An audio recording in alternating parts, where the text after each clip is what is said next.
Rubens గారు, and దానికి lyrics రాశారు అనంత్ శ్రీరామ్ గారు. ఇప్పుడు రత్నం గారు మాట్లాడతారు. ముందుగా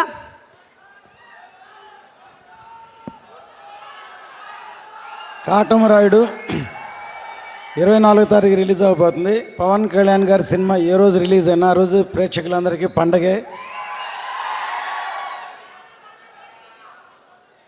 సో 24వ తారీఖు తర్వాత ఉగాది కలిపి 24వ తారీఖు మీ అందరూ పండగ చేసుకోండి.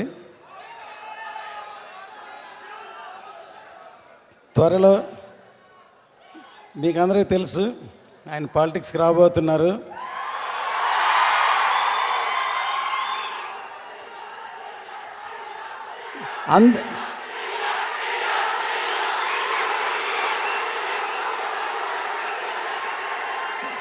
అందుకని ఇక్కడి నుంచి రాబోయే 2-3 చిత్రాలు మెగా హిట్ అవ్వాలని కోరుకుంటున్నాం.